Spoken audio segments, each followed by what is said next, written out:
Hello and welcome to the Messages and Methods Livecast Life 2.0 livestream podcast hosted by Encore entrepreneurs, Shelley Carney and Toby Younis. We inspire excitement for content creation and marketing your brand and business while answering all your technology and digital marketing questions. Join us as we interview experts who share their knowledge and experience to provide actionable tips to land more clients, nurture leads, and position yourself as an expert in your industry. Chat with Shelley and Toby every Wednesday on YouTube or Facebook. Hello, audience. Welcome to our 2022 Digital Marketing Planning panel session. We're very excited about having all these experts join us today.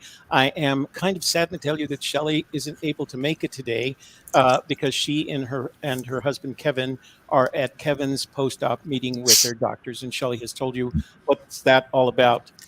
We have six great panel members and friends. I have a number of questions that I'm going to ask them about what to expect in 2022 and what they're planning to do in 2022. And we're very grateful for them to having come to this panel. We look forward to future panels with them, and we look forward to them engaging with one another because I think just having them converse with each other will create a lot of marketing energy.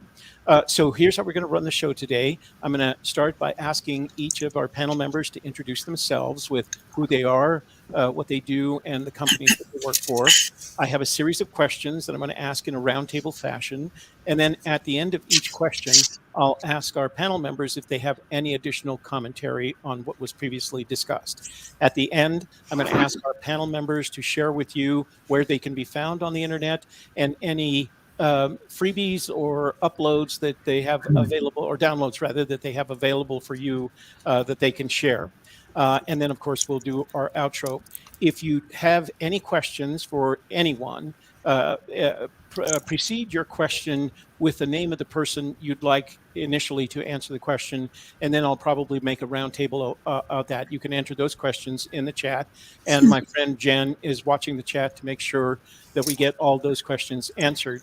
Also, for you panel members, if you have a question for another panel member based on their commentary, please feel free to ask a question. We can keep the conversation going.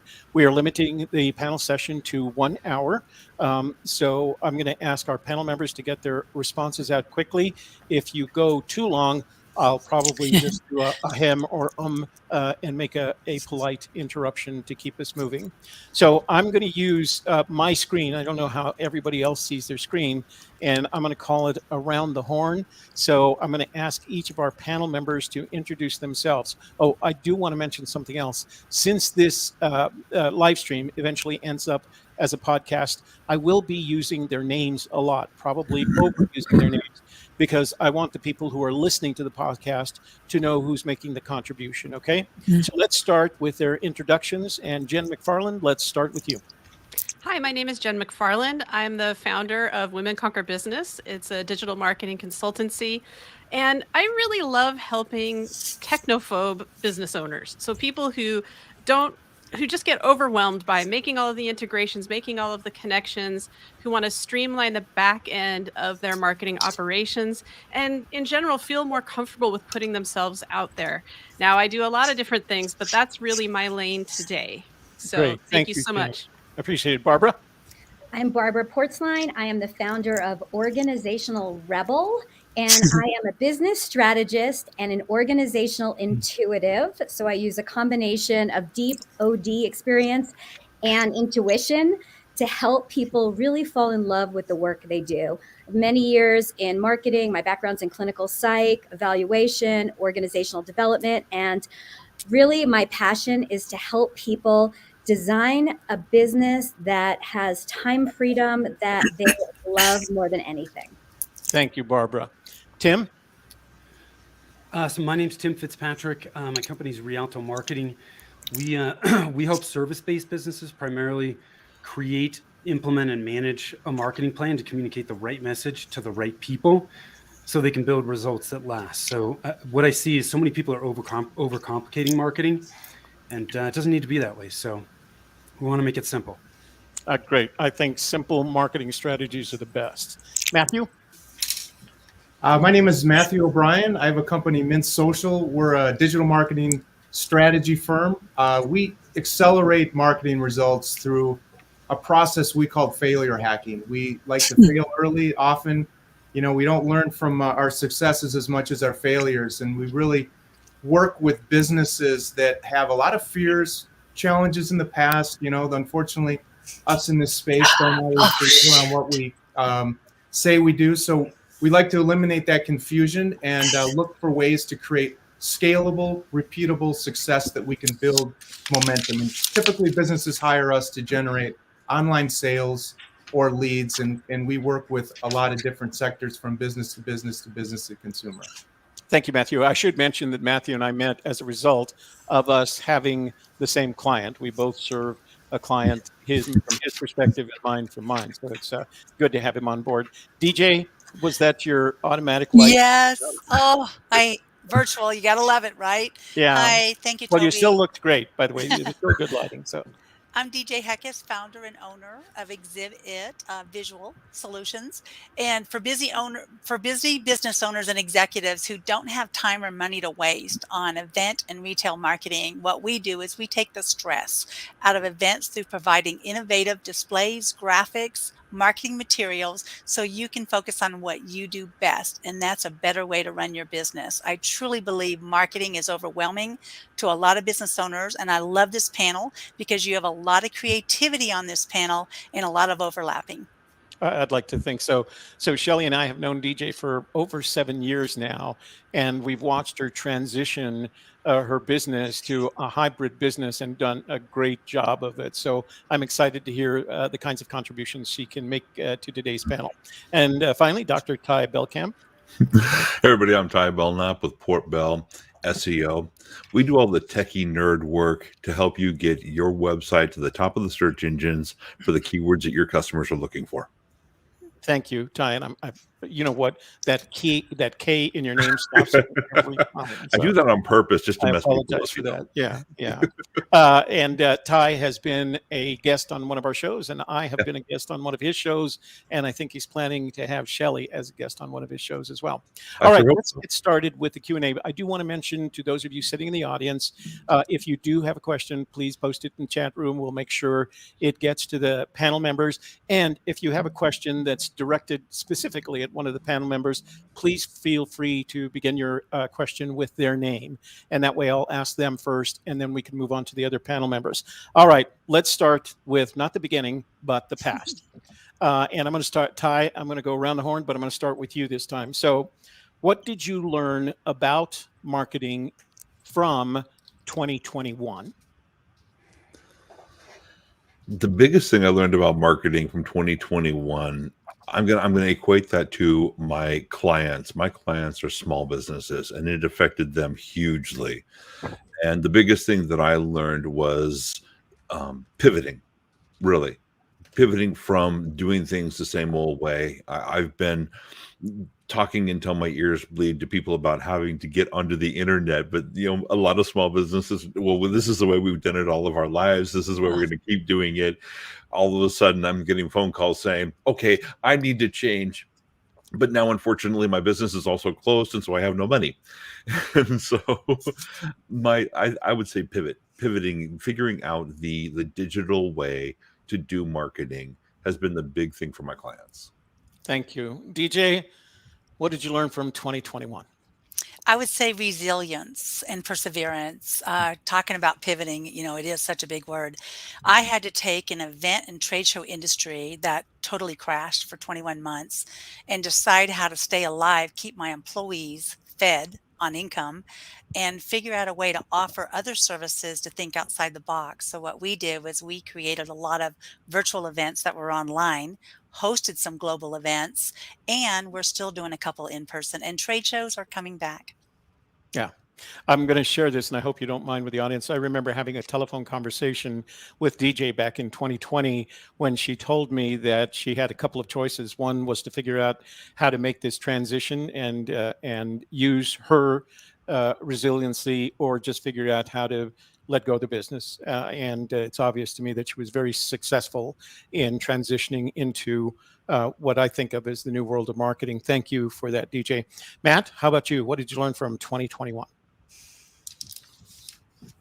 Mostly that, and I think it's the same every year. In fact, it's probably every 6 months, reinventing yourself. We're in a very punishing space.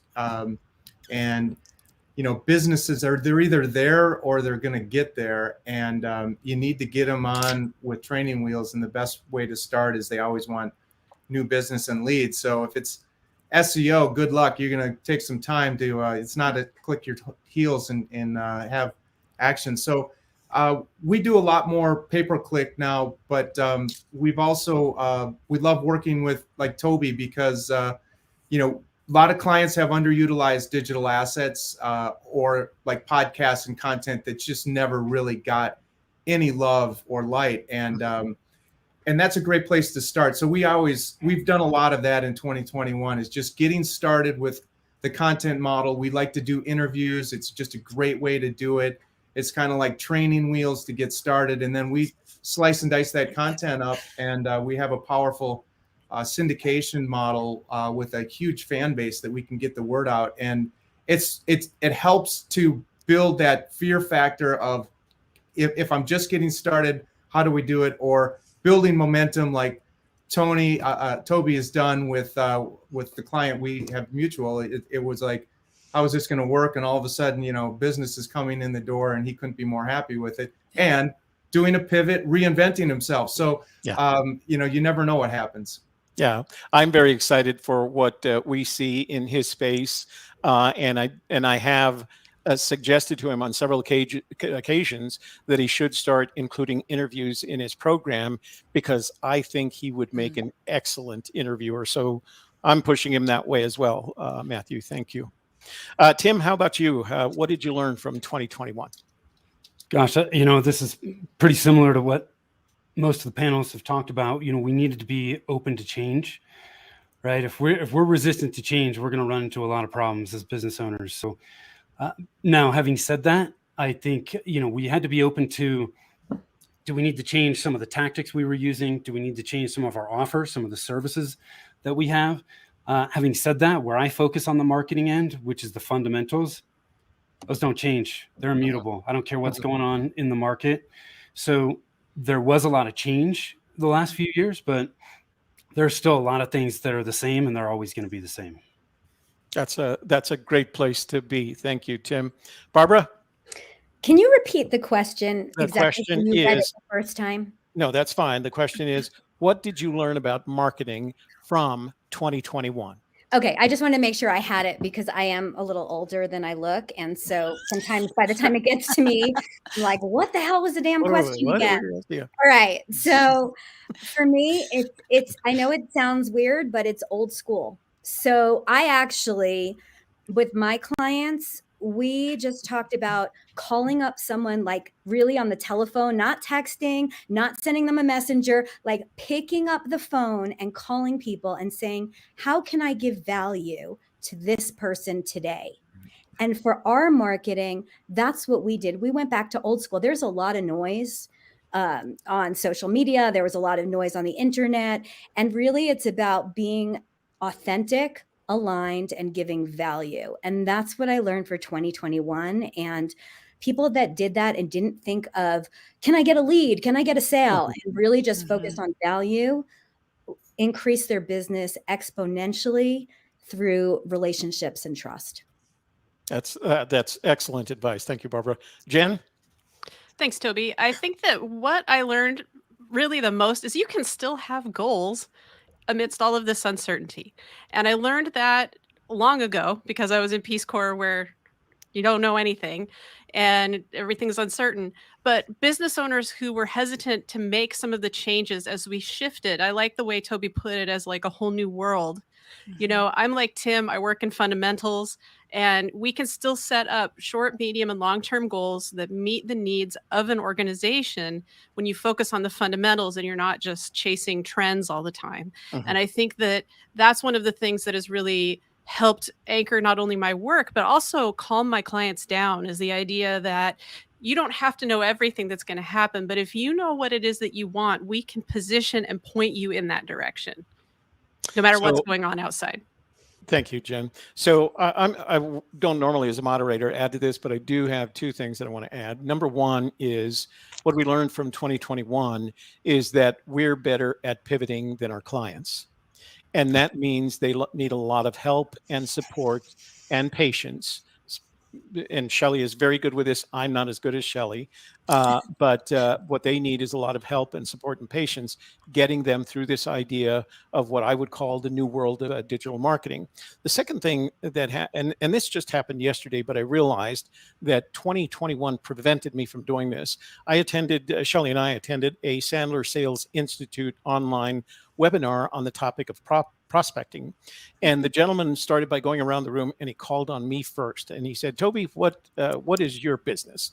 And I said, I started, we produce things for other, blah, blah, blah. And he said, no, it's not. It's prospecting. And you forget that. You forget that there's some fundamentals, and I'm sure Tim would agree, and I'm sure Matthew would agree. There's some fundamentals like prospecting and phone calls and emails that, because we rely so much on our online and perhaps even our social media interactions, we stopped doing. And that's still a requirement, those fundamentals that you need in order to engage not a customer, but a prospect, because that's how you're going to add customers to your base. Well, thank you all for that. That was very good. And I'm going to start with you, DJ, on the next one. And that is how, knowing where we are in 2022, how is 2022, just the year and the situation we're in, going to affect your marketing plans? What's your plan for 2022? Well, my plan is I actually have a new lease space. I knew that a lot of clients in a lot of our industry exhibit houses were closing, and it's sad in our, people my size. So we actually planned for the growth of complete show management services. So I tripled my warehouse, and I have inherited 5 new customers. The first week of January, I actually closed a double deck display and another custom over 200,000 the first week. So that's a great start to me on what I'm seeing in our industry. I'm also on the national board for Exhibit Designer Producers Association. And what I'm seeing is people are understanding the difference in exhibiting and trade show. It is more than just face-to-face now. It's your pre-show marketing, your digital, your social media, how you deliver your content, what value you give in your customer. And it's all of that. So what I'm seeing in 2022 is, like you said, Jen, getting back to the basics, what's in it for the customer, and how do you differentiate yourself, and what is your customer persona in understanding the journey? Yeah, that's great advice. Matthew, what is your 2022 going to look like from a marketing perspective? And especially because you have clients that have to deal with it as well.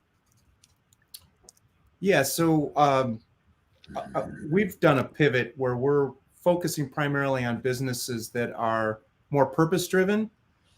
Being in the marketing industry, you end up inheriting some really challenging clients that you have to manufacture a message that works. And I was censored so much by my client campaigns through YouTube, Facebook. I do work with a lot of nonprofits that it was mind-blowing that this type of censorship is allowed and going on. So it really led us to, we developed an app to create authority through websites and publishing of content. And that's really our focus, is to find servant leaders and thought leaders that are CEOs on boards or working with nonprofits, really making a fundamental difference in their communities and helping to deliver their message in a more humble way, but really backdooring their service. And it seemed like a tall ask last year, but it's just becoming very prevalent that this is the way to go. So, really, in a summary,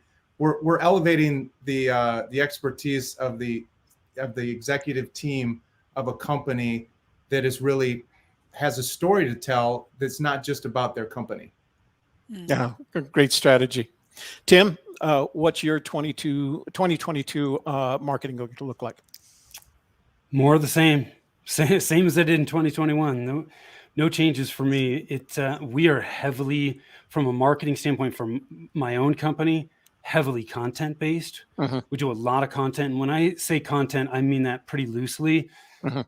It's what we're doing right now. It's our own podcast. It's workshops. It's speaking. All of that we use to drive all of our other marketing channels. Mhm. I mentored under John Jantz over at Duct Tape Marketing, and one of the things he talks about is content is air at this point. It used to be content is king. Mhm. I do not know how you grow a business online without producing content. So that's where I'm at. Okay. Well, I remember when we used to talk about content is king, I had not heard that the new content is air, but we, as our framework is the campaign content framework. I mean, we're big believers because of, you should know on this, with the members of our panel, we're big believers in content production. And what's great about it is producing content has gotten exponentially easier over the years. And I think that's why I like it so much. I've spent way less time in an editing room, whether it's for video, audio, or text. So, Barbara, I'm going to ask the question again. Thank you. How are your plans going to change, for your marketing plans are going to change for 2022? So it's an interesting question for us because our company does two things. We work with small business owners on their marketing and their message, and we do organizational development for medium and large size businesses. So to answer that question, for our personal marketing, our marketing has shifted quite a bit because in the past 2 years or so, you can't sit in the middle anymore. And what I mean by that is our marketing is a lot more polarizing. It's a lot more disruptive. It's about no more check the box kind of training and things that organizations have done for years, and really calling our clients up a level to make a difference in their organization, in engagement in the world. And I know it sounds a little preachy, and I get like that when you get me on a roll. And at the same time, it's important because work has shifted so much and engagement in these companies has shifted so much that you can't just sit and say, oh yeah, everything's fine, we'll do another Zoom meeting. Doesn't work. So our marketing is a lot more polarizing. Very good. Thank you, Barbara. Jen?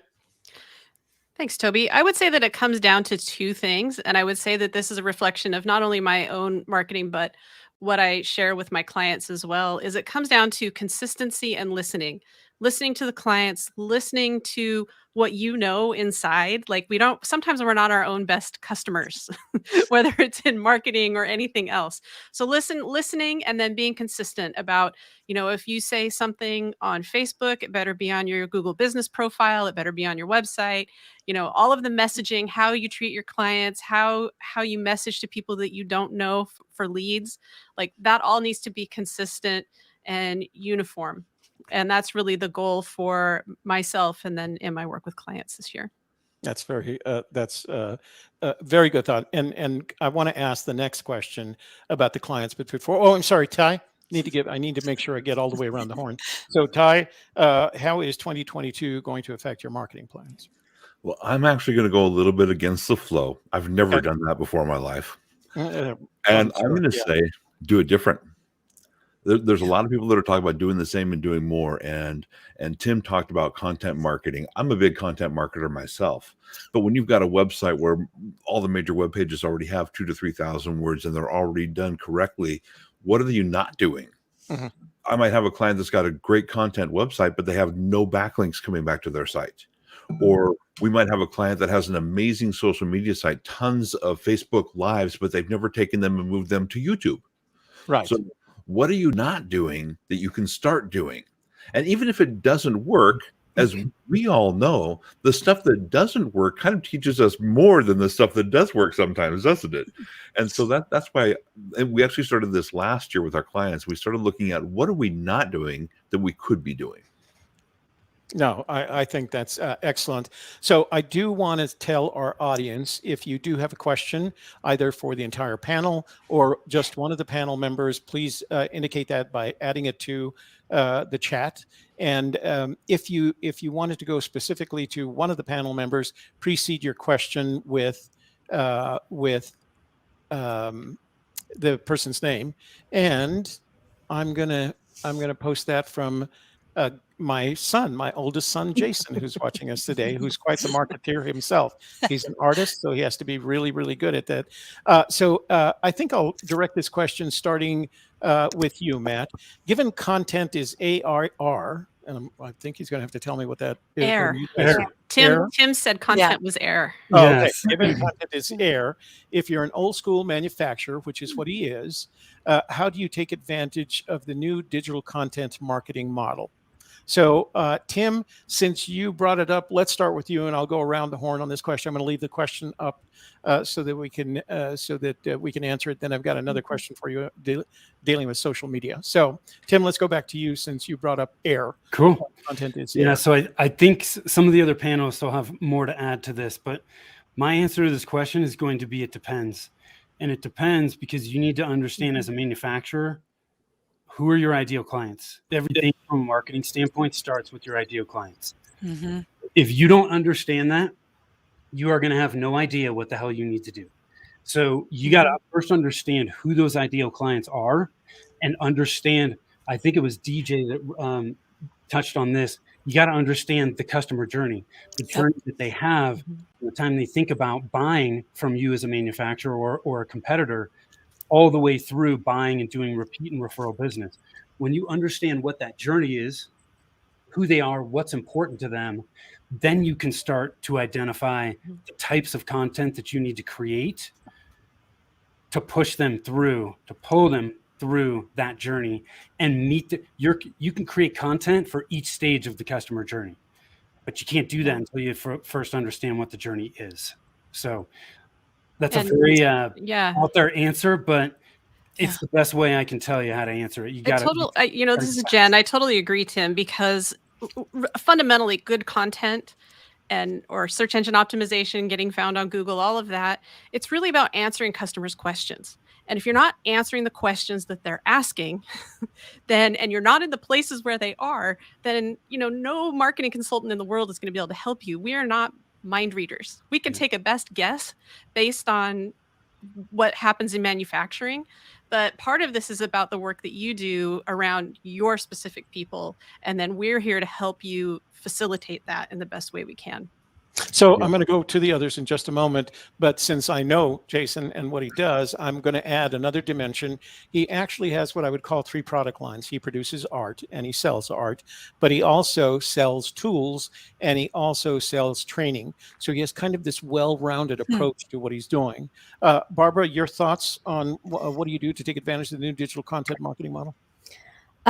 Just to repeat what everyone else said, it is about your ideal client. It's about their psychographics, the demographics, what keeps them up at night, where do they hang out, are they waking up in the middle of the night saying, oh my God, I need a piece of art? Or are they saying, oh my God, I need tools? Or this training that I've taken can really take me to the next level. So it's about figuring out what is it. People usually buy something they want, not necessarily what they need, or they have a problem they don't want that you can solve. So figuring out what that is. And then in our company, we use something called the conversion equation for marketing. So the first thing is a headline that interrupts people in their tracks. So once you know the ideal client, what is keeping them up at night? So for me, it would be, are you tired of posting on social media with no results? Okay, that's a headline that might stop me. Then we do a sub headline that engages. What if I told you I had a process that every time you put something on social media, your ideal client would raise their hand? Okay, now I'm engaged. Then it would go into something that educates. My 4-step process, blah, blah, blah, blah, my proprietary process, and then an offer that's irresistible. So it's 4 pieces: a headline that engages, a headline that stops people in their tracks, a sub-headline that engages, something that educates, that shows why you're different, why you're better, why your tools, your training, whatever, and then an irresistible offer that has no obligation. So not like, hey, get on a call with me and I'll tell you about all my junk. No one wants to hear that. So something that they can download, something that they find valuable. That's where I personally would start once you're clear on your ideal client.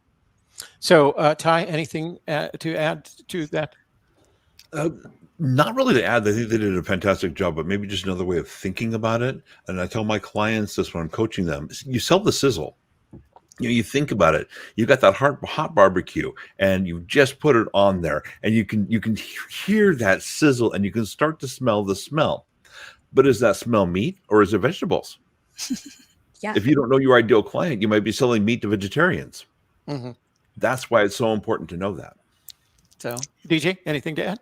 Yeah, I love what Barbara said, and Ty. Thank you. I would take it a little further when I'm doing my marketing outreach, Jason. And you're young, and I'm sure you're hip because I know your dad, and I know you know technology. And it is hard. When you say old manufacturer, I assume you've been in business a long time. And a lot of times we have to look at a business in a rebirth baby eyes position. And when you're looking at that differentiator of what you do, what certifications do you have? How are you funneling on your website? Or are you doing maybe in your email marketing campaigns or your ad campaigns, are you doing like A/B testing to find the right audience? Because, I always say you want to be deep and narrow. You don't want to be wide and shallow. So really narrow down, and you might even have 2 or 3 different personas to go after with different messages on your testing. Thank you. Matt, anything to add?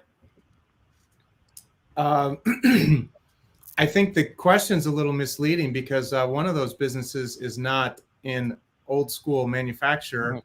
It's a very new model called selling content and courses online. That's a completely different beast. Shouldn't be grouped in there at all.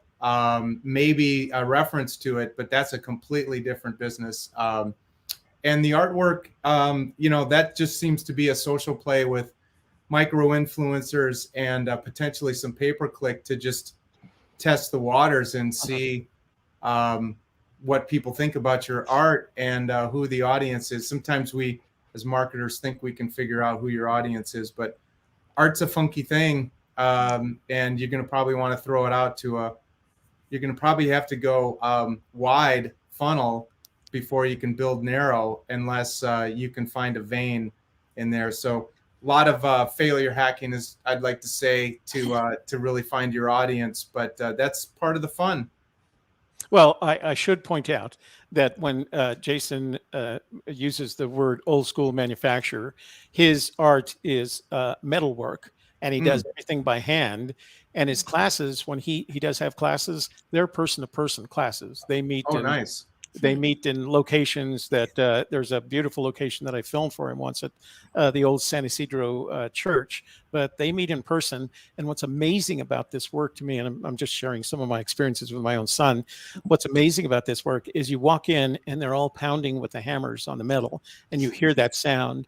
If I ever go to visit him at a show or a museum, where he's doing his work, all I have to do is follow the sound of the hammering. Bong, bong, bong.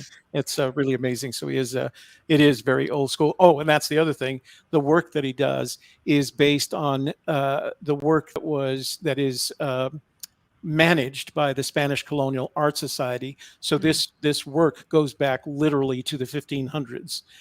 And he's a member, as is my daughter. They're both members of the Spanish Colonial Art Society, both artists. Jason, thank you very much for that. Ty, go ahead. I've worked with several painter artists, and the big thing that they always want to do is they want to do galleries of their work, which of course you do want to do because their artwork is just amazing. But the problem is, and this is how you can take advantage of the digital content marketing model, is when you do things like that, whether it might be your metal work or your painting or whatever it is, also use words to describe it. Because Google doesn't index a picture or a video. Right. Google doesn't even do the audio out of a video yet. Well, not officially. So doing the writing is extremely important. Even if you're just writing a description of what it's about, it might sound stupid, but it's not. Yeah, the search engines the search engines index title, description, and tags. And you have 180 letters or characters for your title. You have, in some cases, up to 4,000 characters for your description, and probably the first 13 tags are going to be useful, or hashtags are going to be useful for you. So that's another way to use it. All right, Jason, thank you very much for that question. Thank you for joining us today. I look forward to seeing you and my grandchildren sometime soon. Oops, I canceled it out and then you put it up again. So let's get on to the next question. And this has to do with an area of our industry that I have a real love-hate relationship with. And that is social media, the varieties of social media. And on the love side, I love the scheduling component of social media platforms like YouTube, for example. On the other side, I have a hate rem, and Shelley would get mad if I was using the word hate. So I'll change it to upsettedness with the social media platforms that use the equivalent of a newsreel feed, a news feed. So if you're not there at the point that it's passing on your live stream, it just gets lost in Never Never Land. So I wanted to ask this question in a way that gave you the opportunity, each of our panelists, the opportunity to express their true emotions on this matter. So starting with you, Matthew, what is the good and the bad of social media and social media marketing?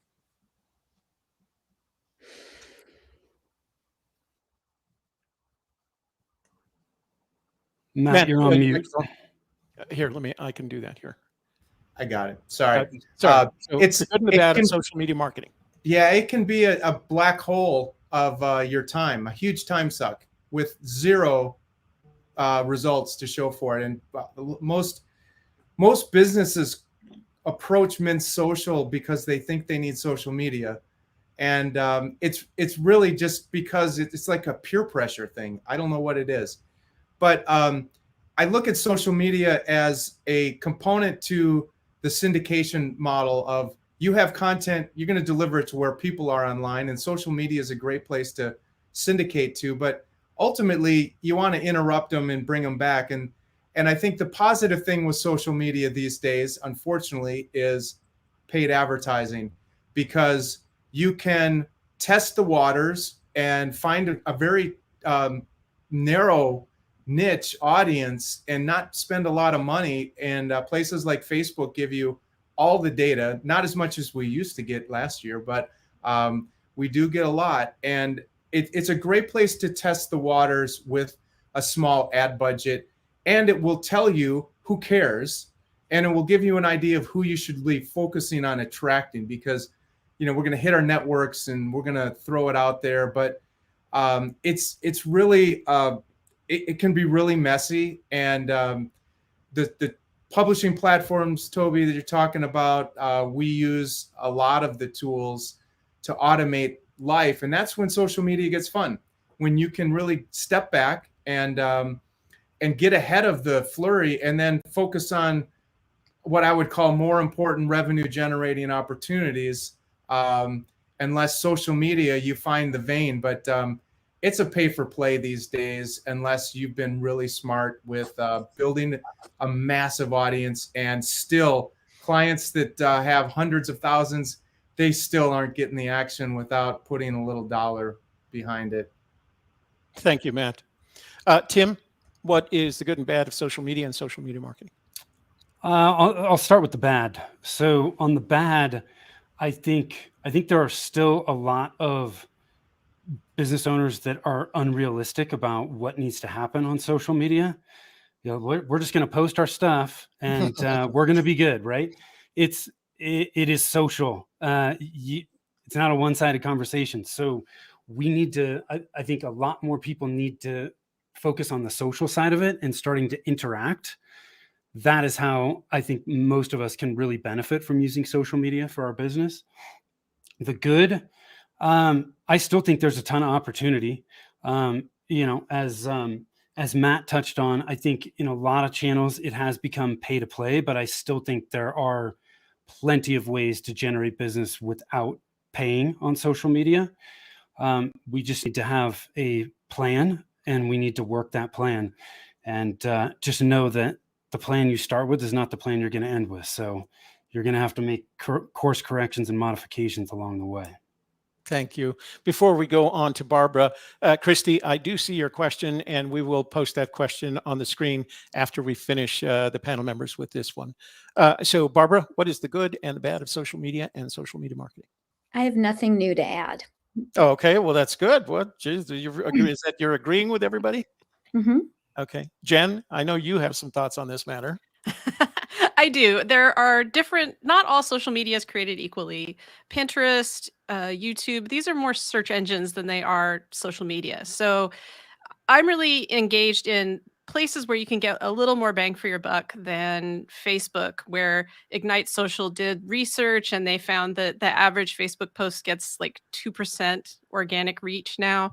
So it's just so low that you have to really focus on, like other people have said, on paying, but you can still have meaningful engagement and meaningful relationship building if it's true and authentic, and you're not just spamming people in DMs and asking them, to buy from you without ever meeting you. So whoever's teaching that, just stop teaching people that, because it just doesn't work. Because that's really the bad and the ugly of social media. The good part is that you can build genuine relationships, but you don't own your social media followers. So you really need to bring them to your platform, get them on your email list, and so you can engage with them in a more captive audience sort of way. Ty, your thoughts? Thank you, Jen. I'm glad you asked this question, because I literally just had a client, I think it was 2-3 days ago, that was so excited because they got a new client from social media. They were just so happy about it. And I was talking to them about it. I had to ask, so on average, how many do you get per month or per week or whatever? This was the first client they ever got off social media. They've been spending up to 2 hours a day on social media for 6 months. It's a time suck. You got to be very careful. You got to look at the return on investment. But I really like what Matt said, and I'm going to agree with Matt 100%. I love social media for demographics, because you can do an ad. It'll cost you, let's say, 10, 20, 30 bucks at the most, and you'll find out who that ad appeals to. And I do that on Facebook and on YouTube. YouTube is actually becoming a great venue for video ads, and it's cheap to do them right now. And so I use Facebook and YouTube just for the demographics. I mean, before Facebook, or let's say before social media came out in general, it could cost thousands to tens of thousands of dollars to get this information. And now you can get it for pennies, pennies on the dollar, basically. So that's my take on that. Thank you. Thank you, Ty. DJ?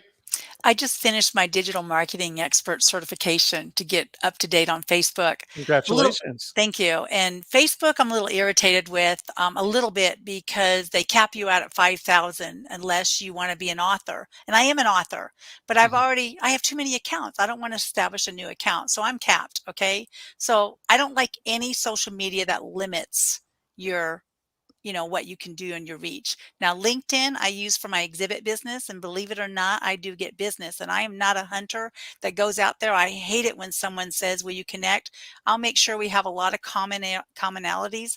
And when they connect with me and they start hard selling me, that turns me off as a CEO. So I don't do that to other people. I like to think of showing up to a dinner party, bring a gift to the table. What are you going to give them? What kind of information do you give away for free that you can entice them to where they're going to want to come to you?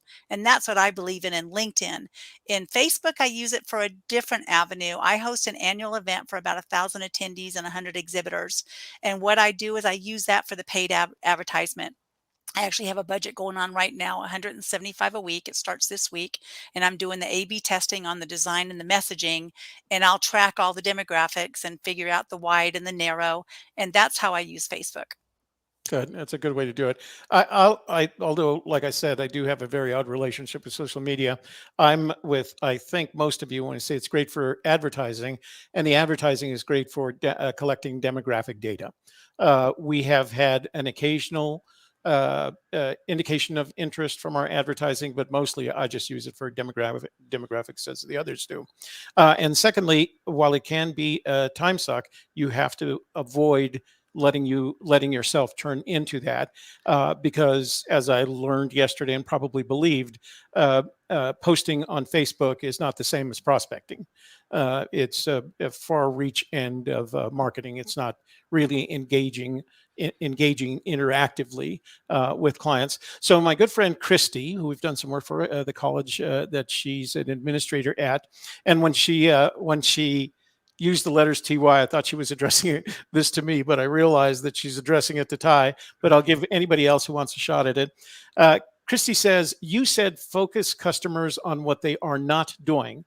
How do you get customers comfortable with the change and new areas to pivot to, when change is so difficult for many? And she says, thank you. Ty, why don't you take that on? And then anyone else that wants to contribute to the conversation, just raise your hand. Hey, thanks, Christy. That's actually an excellent question. Change is tough, but if there's anything we've learned in the last 2 years, change is also necessary. You have to change. And especially when I'm coaching, I talk to my clients about this. As soon as they say I'm comfortable with doing something, that's when I tell them we got to look at something else. Because it's when you're uncomfortable doing something is generally when you have the best growth. It's when you're doing something outside of your comfort zone.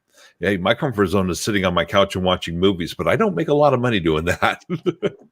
And so, it is difficult, but it's something I think as business owners that we need to do, because if we're not growing, we're dying. There's no such thing as being stagnant. So is there anyone else? I'll put the question up again. I'll go. It was covering up that. DJ, go ahead. Yeah.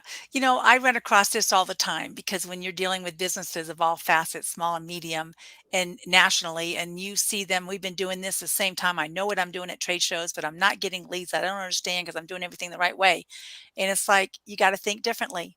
And you got to find your why. I always tell people, what is your why in business? Let's figure this out, and let's figure out how to change the mindset, but get buy-in from the team. Because if you don't have buy-in from the whole company, it doesn't matter if one person wants to change and the other people don't. So I always say, marketing with baby eyes. Look at your business. And usually when they hire an expert, like someone like us on the panel, and we come in with the baby eyes, and if we establish that credibility and we can show that authenticity, that we're not just in it for money, that we're in it because we want to make a difference for their business, that's when I can find people will change. Very nice. Thank you, DJ. Anyone else? Barbara? Yeah, I'm not as sweet as DJ is, but I absolutely do the same thing. And so first of all, I don't recommend anything to my clients that I haven't tried myself and that hasn't worked for me. Like I don't just read I don't read it all. So people know that about me. I don't read a book. I got a PhD without reading. That's a whole other story. Anyhow, I don't read something and then say, let's try it. I try it myself. And if it works, and if I'm successful and I give something a good amount of time and some of my other clients are getting results, I literally say to somebody, you know what? You're not paying me to be your friend. You're paying me to be your strategist and to tell you how to grow your business and make more profits. If you're not willing to do the work, then you're not my ideal client. So it's the same message, DJ, although you're much sweeter than I am. I don't know, Barbara. You can be pretty sweet. I can be well. I always say it's like with love. Get on the program, or it's not a good fit. Said with love. Yeah. Anyone else like to contribute to this? I'd like to jump in. This is Jen. The one thing that I will say, every client is different. We've talked about mindset, and if you're not growing, you're dying. Some people just need to see the data. Like you just get into the weeds and say, look, everybody's coming to your website from here, or everybody's reading this article. This is why you need to be doing this. And for some people, that's the most effective way to handle it, is to say, look, you're already successful here. We just need more of that. And that is the change sometimes. And it's like a small tweak. It doesn't have to be like flipping everything on its head. Sometimes it's small things that can lead to the biggest results. Yeah. I saw you starting to raise your hand, Tim. Oh, yeah. I was just going to bring up the quote, and I can't remember where the heck it came from, but the definition of insanity is doing the same thing over and over again, expecting different results. So if you're not happy with where you're at, you have no choice but to change. You have to do things differently. So hopefully that helps somebody if you're having a hard time changing, because if you want things to be different, you have no choice but to change. Yeah. The quote was once attributed to Einstein. That's the good news. Thank you. The bad news is I checked. It wasn't him. Hey, was it? I still don't know who it is. Okay, so I thought you were giving me the answer. Yeah, no. I'm afraid not. I will add to this. I am, as of the day before yesterday, 73 years old, and it is really difficult, especially for someone like me, Type A personality who spent his career in technology and marketing, to teach an old dog new tricks. But if there's anything that I've learned from my business partner Shelley, is that, and she uses a variety of words: flexibility, adaptability, resilience, pivoting. She, better than anyone I've ever known, is ready to do the next big thing, and not to repeat the same attacks over and over again. And a classic example of that is I spent nearly 10 years in a treasure hunt that we based a YouTube channel on. And on June 6th, that treasure was found. And I went into I started the 5 stages of grief for all intents and purposes. And Sunday, she called me and she said, I have what we're going to do next. And that was after a 10-year long investment on my part. And she was ready to go with something new. And within a month and a half, we had written a book, and marketing the book and marketing ourselves, etc. But she's really good at that, the recognition of the need to pivot and helping me get through it. So what I've learned from that is how to help our clients get through it, because a lot of our clients are what we call encore entrepreneurs. They're older and they're old dogs like me, and it's hard to teach them new tricks. And what she has mastered and what she's teaching me is how to help them get through that, because there's nothing to fear. There is nothing to fear in digital marketing. There is nothing to fear in the use of new technologies like live streaming and podcasting. It's perfectly painless. And when you're live streaming like this, people ask us, what if you make a mistake? The answer is, then we make a mistake because we're live, and it could, and it happens. We've done very good. Sometimes I go off onto rants that are more than just a mistake. They're probably like, whoa, he didn't have to do that. But I've learned that resilience and adaptability and flexibility and all those other synonyms that go with that word are key to your success. You have to be ready for what's next. There was a point in my career where we were measuring the evolution of technology by how long it took to produce the next size processor. And at the time, it was Moore's Law every 14 months. And so we realized that we could expect that somehow or the other, what we did, whether it was business and life, was going to be impacted by that very simple technological change. Well, now, because of it, what I've learned over the past couple of years is that we live in a place where we don't get a lot of natural disasters. We don't have hurricanes. We don't have tornadoes. We don't have floods. We're very fortunate in that. On a bad day, it's the wind is up to 40 miles an hour, right? But what the pandemic taught us is that there are kinds of natural disasters that are far more reaching and far more impactful, and that you have to maintain, even though you may not experience a hurricane, a tornado, or a flood. You're going to experience these natural disasters. And if you're not prepared with your level of flexibility and resiliency to deal with them and make the pivot, you're going to get caught up in them. And so you have to learn, this old dog did, resiliency, adaptability, and the willingness to make a pivot to what the next best thing is. And like I think it was Tim said, not only, you have to deal with the fact that you can't continue to make the same mistake. That's insane. So you may have to pivot once a month for 6 months before you find something that's comfortable for you. Okay. So I'm going to ask this to make a lightning round because we only have about 6 minutes left in the program. The lightning round is, what's the one piece of advice that you would give to our audience in order for them to deal with the coming year? And I'm going to start with you, Barbara. No. Okay. No. All right. Jen, I'm going to start with you. What's the one bit of advice that you would give to our audience so that they can deal with 2022 from a digital marketing perspective? It's to have strategic alignment in terms of what it is that you're offering, what it is that your people are doing, make sure everybody is rowing in the same direction, and then understand that your marketing is really an infrastructure around that.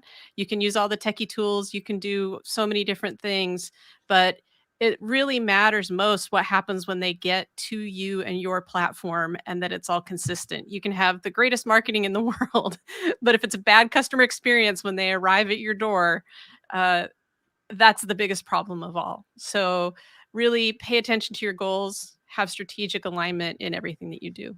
All right, lightning round. Ty, what's the one bit of advice that you'd give to your audience, the audience that's watching us today? I'm going to repeat what I already said. Look at what you're not doing.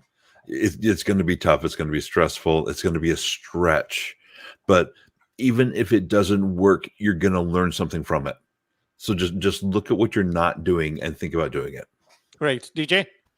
Establish your goals and objectives with the strategic alignment, but really have your core values and your infrastructure in place, because when the customer is ready to come back and look at you for business, they need that personalization and to know that your walk is your talk. Got it. Matt? Microphone. Pick your top 2 or 3 competitors and do a deep dive into what they're doing online, and start testing out what they're doing and what they're not doing, because this is going to give you a roadmap. If you really want to dominate your space, you got to do what Ty said, what you're not doing. And typically your competitors, because they're probably ahead of you, are doing the things that you're not doing. Thank you. Tim? Have a marketing plan.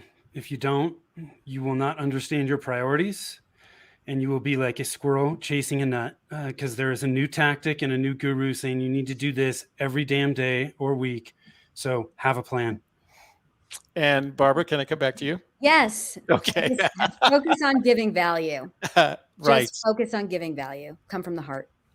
So Tim, Jason went to the Google. He said the first acknowledged reference to the definition of insanity was Rita Mae Brown mystery novel where one of her characters attributed to another character, Jane Fulton. Thank you, Jason. Okay, there we go. There we go. We got it solved.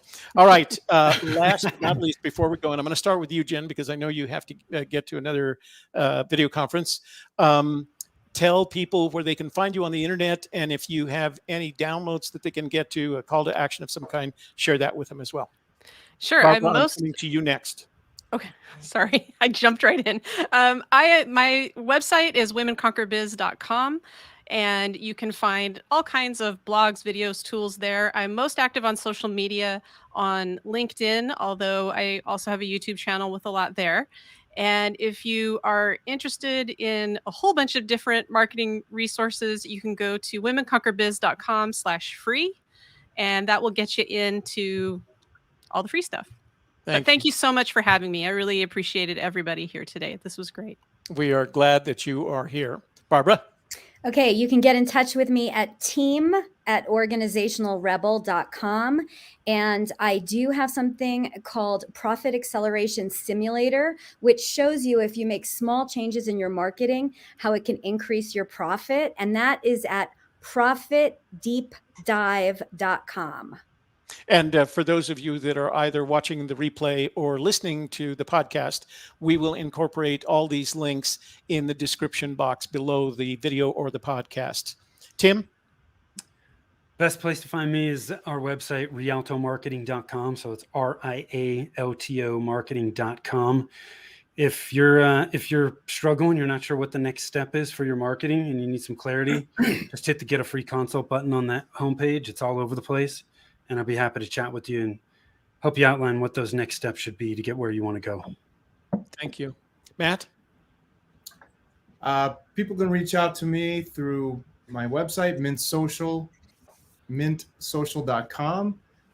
We have 3 tools, social, local, and mobile, which are usually 3 good places to analyze how well you're doing. And we'll do free audits for you and come back with a game plan. You can work with us or not, but they'll definitely give you a roadmap to what's your priorities in 2022. DJ? You can go to exib-it.com/blog. I write a blog every week on marketing tips, a lot of educational tools. Also under resources on the website, there are some free white papers that give you some education on why face-to-face shows and how to get an ROI and an ROR, which I think is more important, return on relationships built at face-to-face events. Thank you. And Ty, that's Jen's alarm going off, I'll bet. Sorry. Ty?